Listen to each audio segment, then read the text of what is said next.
Are you looking to get ready, be prepared, and transform your financial future? Then you've come to the right place.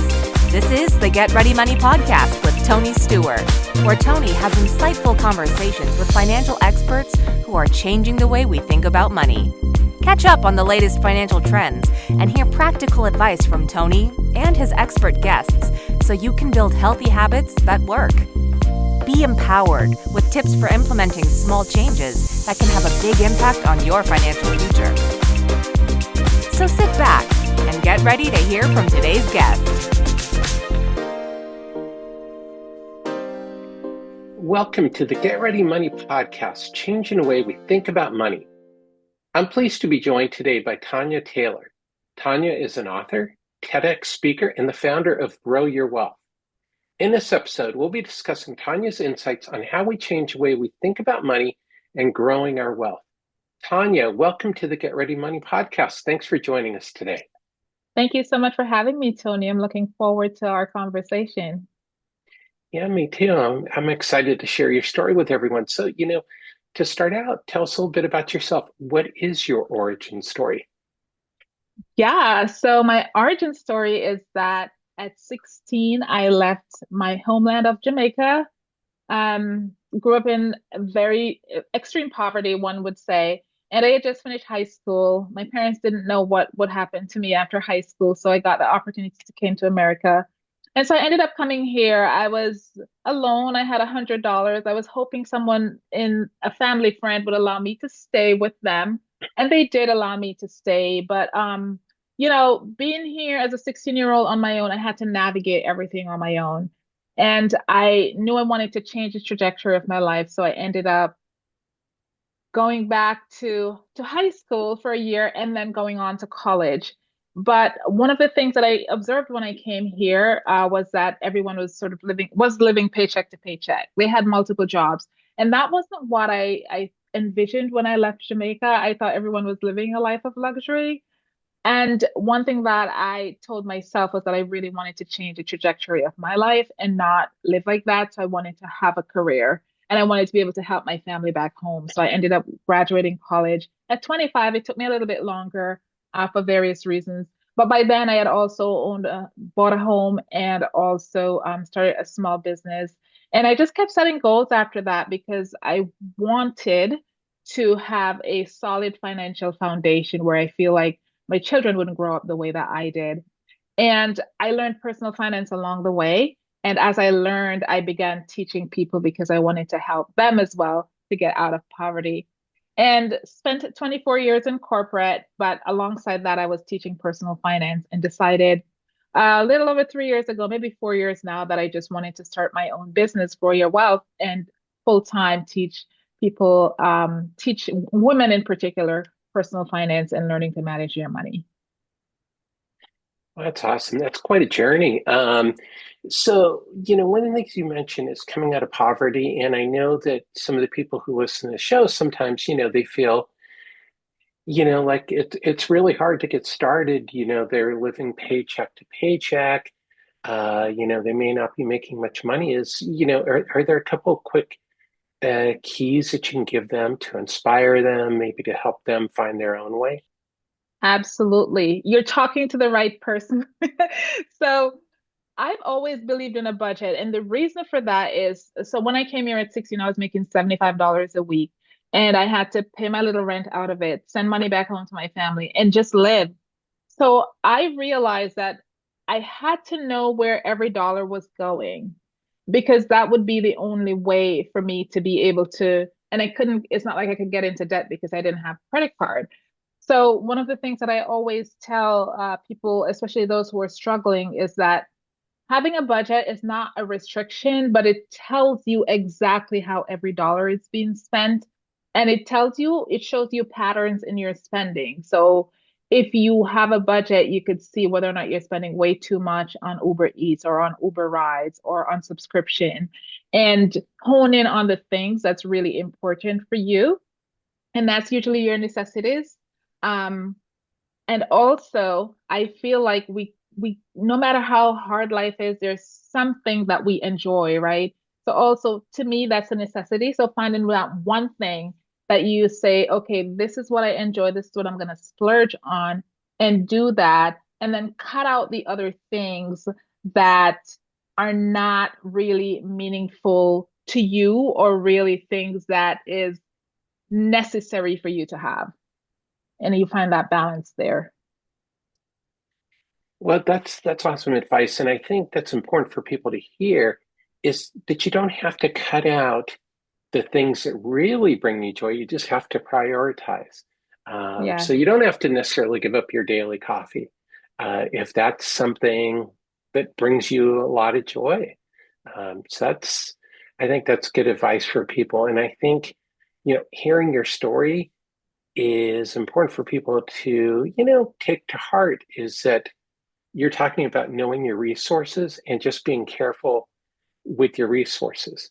So that's great advice. So you've also shared your journey. This is your TEDx talks, Dreams to Disability. Tell us a little bit about that. What is Dreams to Disability? absolutely. So I view myself just the path that I took, right? I felt like I did all the right things, and I put that in quotes.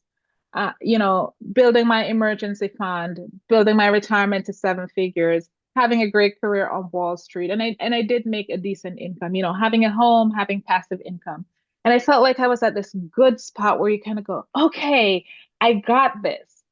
And in 2021, August 2021, I was in the middle of making a decision. I had just had this firm recruiter called me and said, "Hey, we have your dream job.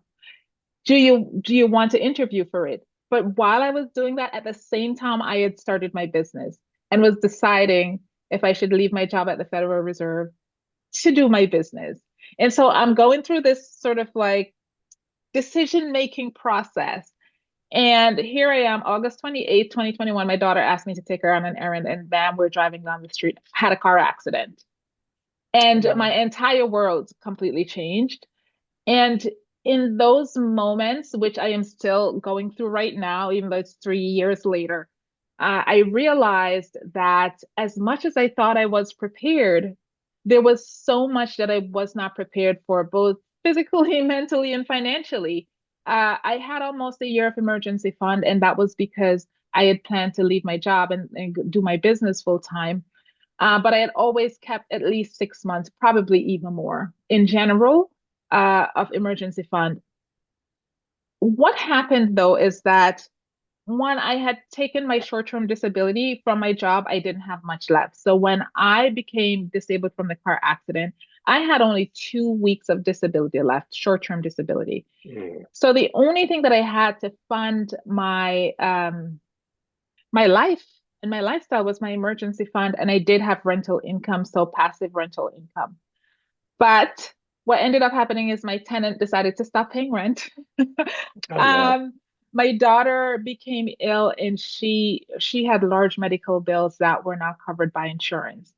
I couldn't cook, so I ended up relying a lot on Uber Eats. So all the things that I felt like, okay, I have my emergency fund, it will cover me, even though my short-term disability is sort of like non-existent at this point in time.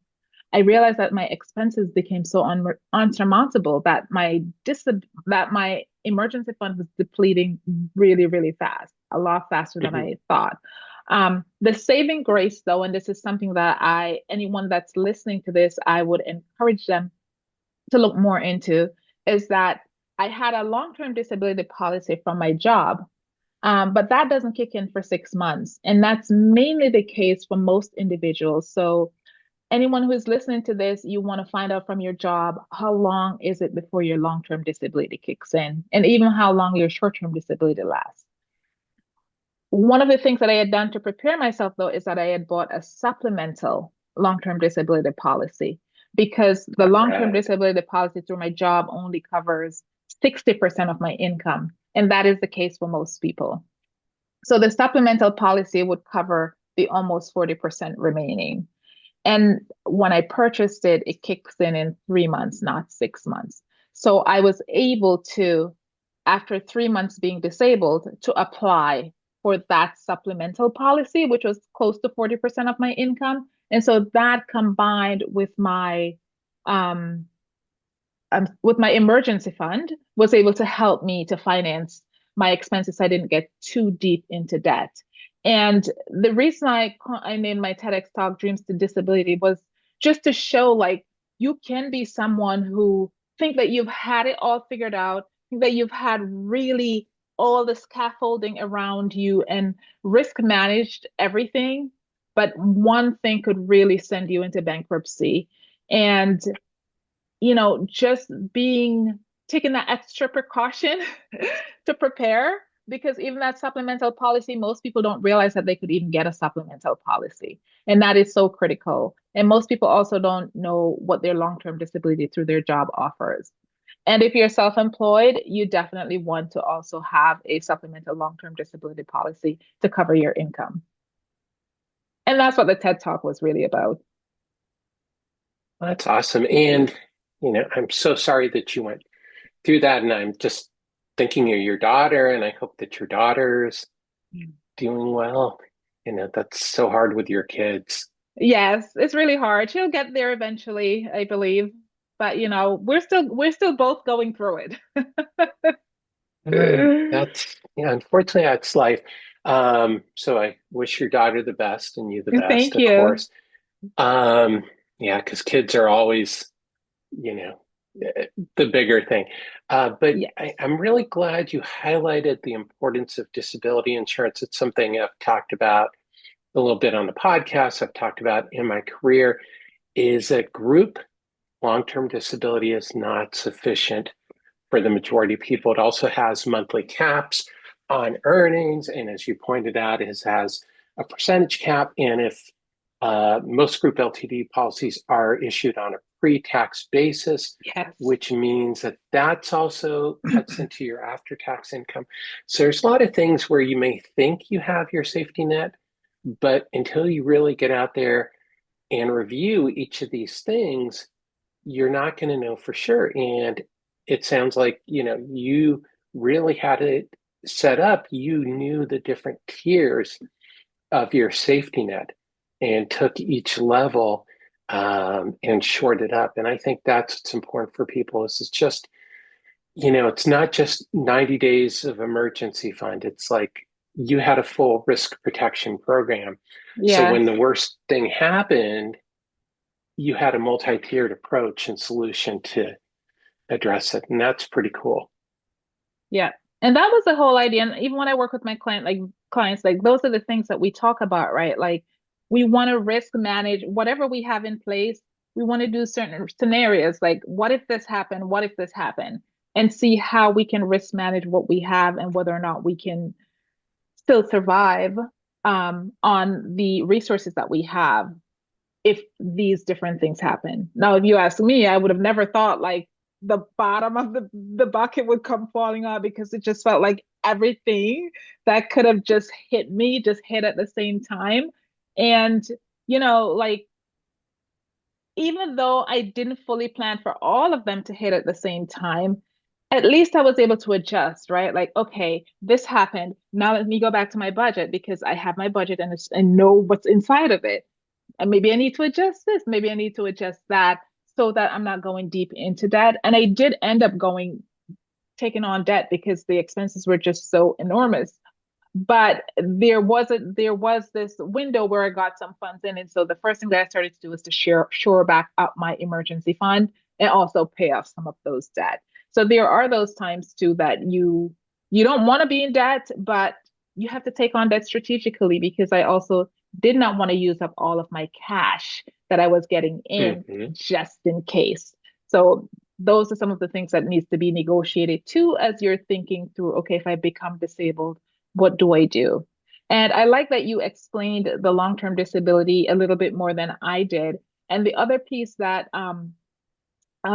listeners should know too is that your medical benefits is also deducted from that long-term disability benefit too. So technically, even if it covers 60% of your income, by the time they take taxes out and they take the medical benefits deduction from it, we're talking about you'd be lucky if you're getting 40% of your income after all those deductions. Yeah, and those are some of the things, that impact group disability, but don't impact individual disability income Correct. insurance, which is what's used to supplement it. And people are oftentimes surprised at the premiums for individual disability insurance, but that's exactly why, is because it does provide this coverage. It's not provided elsewhere. And the insurance companies do know how to price their coverage. If they think they're going to be paying out a premium, they are going Correct. to charge you appropriately, whether you like the premium or not. Um, but I was Yes. wondering if you could define something for us, because we hear the term Federal Reserve and people think, oh, well, the Federal Reserve's doing this and Federal Reserve's doing that. But if you ask the average person, they're all like, what is the Federal Reserve? They're not going to know. So could you just give us a quick definition of what is the Federal Reserve and what do they do? So, the Reserve does so much, but it's sort of like the Bank of the United States. And it sets monetary policies, but it also regulates the regular commercial banks. Um, and I'm really simplifying what they do because there's so many other things that the Federal Reserve does. But yeah, it regulates the banks, and it's the Bank of the United States. So, like when interest rate is decisions are going to be made, there are some, discussions within the Fed, which people are always asking me, are they going to increase interest rate? And I'm like, I don't work in that department. I have no idea what's going on. Yeah. And even if I did, I couldn't say.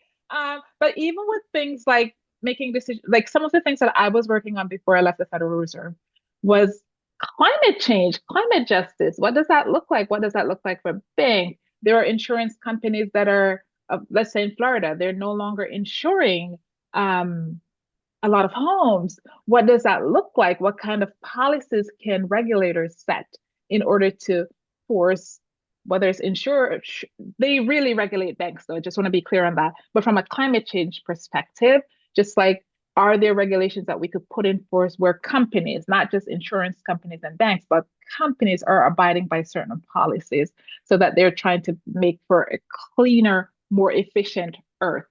Um, and then just making sure that banks remain stable and not, we don't have something like what happened before where all those banks folded. So the Federal Reserve does a lot of those things. It's really there to ensure that our economic engine of the country runs effectively and that banks are not failing.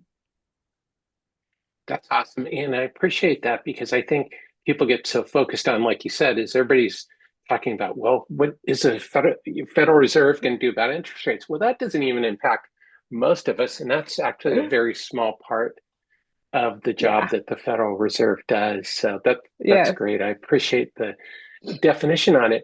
So, you're created something called the 1 Million Strong Movement. What is the 1 Million Strong Movement? So my goal is to the people that I work with is mostly female professional women, and my goal is to empower at a minimum 1 million women to become more confident in managing their finances. Because what we have found is that most women shy away from personal finance, and I cannot tell you how many clients I've had come to me and the just like the fear, the idea that, oh my God, even just as simple as creating a budget, let alone talking about investing, there's this deep fear in them that they feel like they cannot do it. And so my goal is to help every woman to know that they can take control of their finances, they can effectively manage their finances, they can learn to invest in the stock market, and they can plan for retirement. And yeah, I'm on a mission to ensure that women feel confident. And I must say, these are women across all different income demographics and also all across different races as well, where there is just this fear that they can't do it because it's money, and money is scary. Yeah, and for people watching and listening to the show, you know that I've had on a lot of guests who've talked about this issue, and that it's especially challenging for women, you know, to do it. So I'm glad that this is another resource, because I think women so often feel that, you know, that they're behind on this, or that they're intimidated, because it is a very male dominated industry. So that's awesome. Yeah. And the scary thing for women too, which the stats are out there, but you have more and more women heading up single family households, and they need to understand how to manage the money. And then you have women who are outliving their husbands. Sorry, guys, but this is just statistics. Um, so when you have those two things, right? It's important for a woman to understand how her money works so that she could start putting money away for retirement. If she's going to outlive her husband, she needs to know how she's going to survive beyond her husband. And she needs to have certain things in place, because even things as simple as getting a life insurance policy. What kind of policy should I get? What happens if something happens to my husband first? Just very basic, or things that we may consider to be very basic things to help you in terms of risk protection. And then other things like, okay, I have a job and I want to invest. I don't want to keep my money in an account earning me 1%. And this is a real story. I had a client in her 30s whose money was in an account earning her either 1 or 2%. And when I asked her, like, why didn't she put it in like other investments that her company offered? And she was like, I was just afraid to lose it. And then I had to explain to her that if it's 2%, let's say it was 2%, it's going to take her 36 years for each of those dollars to double. Therefore, when she retires at 72, the dollar that she invested at 36 will just have doubled. And empowering her with the tools so that she felt confident enough to go out there and say, okay, I've moved my money into this now, and not be so fearful that she's going to lose all her money. That's powerful. Don't be fearful because you can take on some risk as long as you do it well. And I think for women this is especially important because you have the gender pay gap, you have the racial pay gap, Too. you Yeah, have, and then as you point out, women live longer, so they're going to have less money in retirement, but they have to make it last longer. That correct. for women, the financial education becomes even more important because of those factors. Absolutely. Yeah. Catching up. So that's awesome, and love what you're doing. So let's get into the get ready questions. These are the questions that I ask every guest. They're a little bit more quick fire questions. The first one is, what basic money concept do you wish people knew? Compounding. And compounding is Yes. where you earn interest on interest. And I feel like it's important. Is it just one answer and done, or should I continue? You can continue. That's fine. I feel like it's important for two reasons. If you have debt and the debt is compounding, it's going to multiply so much that you'll never be able to pay off the debt. And if you are investing and it's compounding, you're going to watch your money grow so fast. So either way, it's a lose-lose on the debt side, and it's a win-win on the investment side. But if you don't know this, you don't know how to take advantage of it. Yeah, well, that's one of the most popular answers on the podcast is compound interest. So for people watching and listening, this is just another guest mentioning compound interest. And as some of you may know, is we did a special episode just about compound interest that I'll link to in the show notes. So I'm glad you brought that up because that for me is the number one answer. So that's awesome. So the next question is, what is one habit that people can change when it comes to their money? Know how much they have coming in and how much they're coming out, which means tracking their spending. I love that. Track your spending is, it's so valuable is to know your resources. I know you talked about it earlier, but that's important. If you don't know, you can't make any decisions.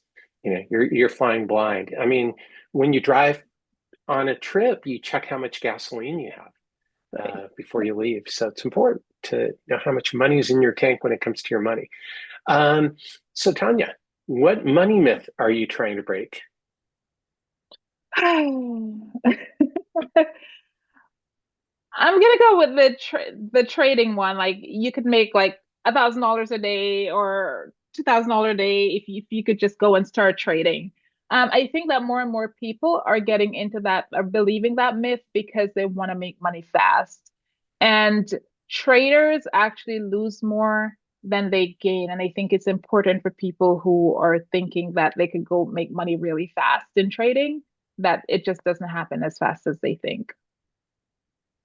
I love that as, my son is just became an adult and we were talking about that. And he was talking about, how a couple of his friends were buying certain stocks. And I go, well, think of it this way. I go, think of it like you're playing basketball. You're going to play basketball against a professional who that's all they do all day. They're trained to be a professional basketball player.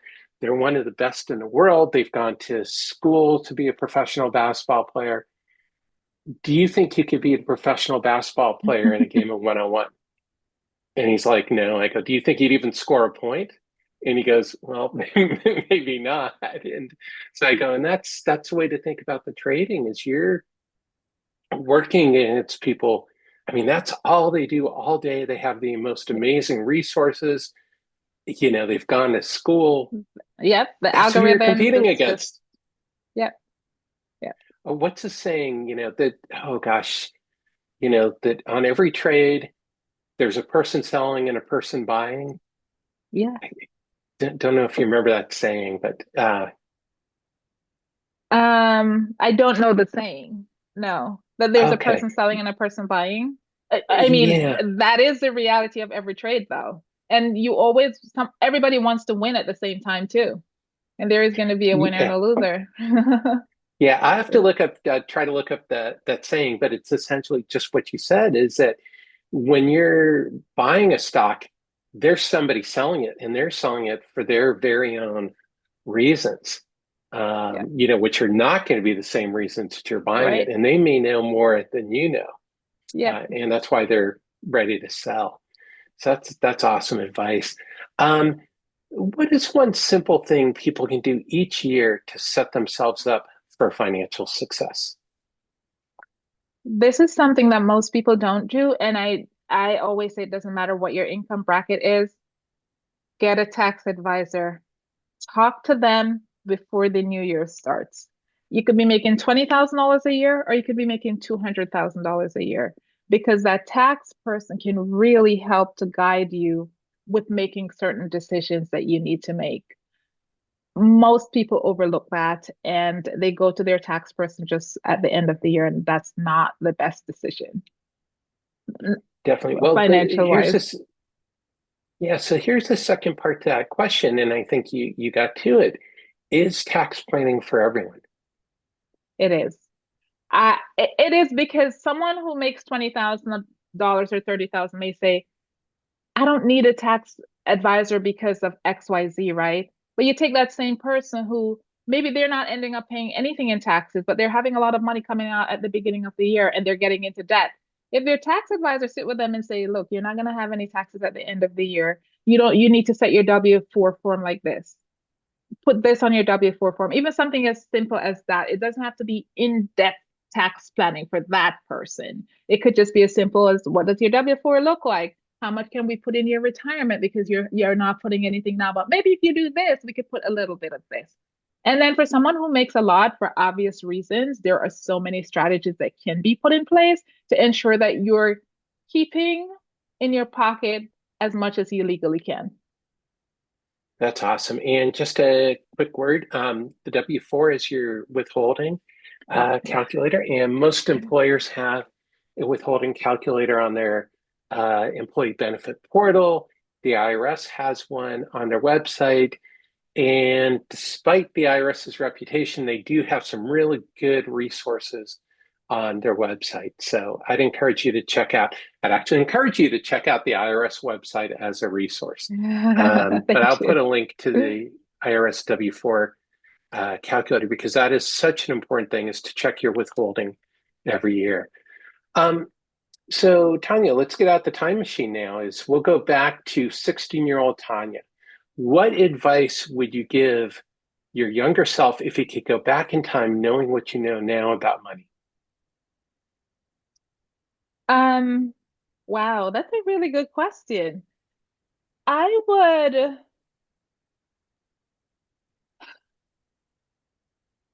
I guess I would probably start investing earlier. Um, yeah, because of compounding. That word is like the magical word. I think I would have started investing earlier because I did have a budget and I didn't have debt. So I can't really speak to those things. but I also didn't know about investing. And I feel like if I knew enough about it and I started earlier, then I could retire earlier than my planned That's retirement. So I think that's the one that I'll stick with. that's cool. And that's great advice. And, again, viewers and listeners, you've probably heard this from other guests is, there's a reason. As you point out, compound interest helps you starting early. But as you point out, is like part of it was you didn't know about investing. So part of it is you have to, listen to this podcast is a great first step is, reach out to people you hear on the podcast like Tanya and follow them and learn about these things like saving and investing so that you can do it yourself. So Tanya, on that vein, what is your number one absolute go-to favorite money resource for yourself, whether it's a podcast, book, newsletter, app, or website? So I go on Market Watch a lot, and I also go on CNBC. I always confuse both of them. The money one, CNBC. But I'm like a personal finance junkie, to be quite honest with you. There's another site that a lot of the materials used to be free, but not as much anymore, and that's Motley Fool. But there's also Nerd Wallet. There are like so many different websites out there that you can get so much information, whether it's just for budgeting or if you want something more towards geared towards investing or retirement. I would also say don't underestimate even websites like the Charles Schwab's and Fidelity because you can also get certain information. I must caveat that by saying I'm usually logged in, so perhaps you have to have an account. I'm not 100% sure, but those are all sites that I go to consume personal finance information. And then there are so many podcasts I couldn't even begin to name them. But just you could just go in and just search personal finance podcasts. The thing that I like about podcasts is that you get to hear real people share real stories and share like real money tips and things that you could just kind of take away, like, oh, I never thought of that. Maybe I can do that instead because this person was able to do it. Definitely, definitely. And I've interviewed a lot of different podcasters on this app. So, on this podcast, you can go back through and listen to some of the old episodes and check out the podcasters and find the podcasters that resonate with you because, like you said, is they get very personal. So, you have to find somebody who's aligned with who you are as a person, with your mindset and your values. And those are great suggestions for websites. I'll put all of them in the show notes so people can check them out. So to wrap up, Tanya, what is your number one tip on changing the way we think about money? Mindset. And that wasn't something I talked about initially, but I really believe that in order for us to change our thoughts about money, we have to shift our mindset completely about with the stories that we grew up about money, scarcity of money, or I can't make enough, or whatever the case is. Because once we shift our mindset, we can now start making goals. And then once we make the goals, our spending will align with those goals. And I found with the clients that I've worked with, once we do the mindset work, like everything just starts lining up because now they're ready to go. Like, oh my goodness, I can do this.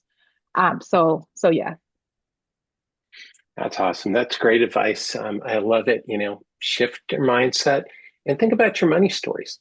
As you talked about, money stories are a big part. And once you deal with that, is you can move forward, as you point out, because that's a blocker That's the that blocker. keeps you from Yes. achieving your goals. So that's Yeah. awesome advice. Well, Tanya, where can people find out more about you and connect with you, pick up a copy of your book, and check Sure. out what you're up to?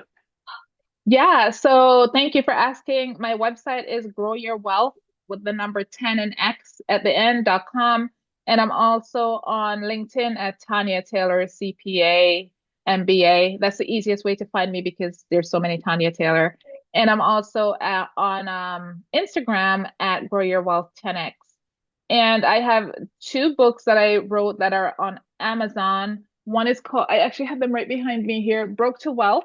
And this is really for someone who, if you're starting out or if you have some financial knowledge, it's excellent. I've had teenage college students and 65-year-olds says this book has really helped them. And then this other book, Limitations to Limitless, is one that I wrote after I had the car accident and went through the entire process of what happened to me, how to file claims, some of the things to look out for. It's a very, very complex process if you ever become disabled.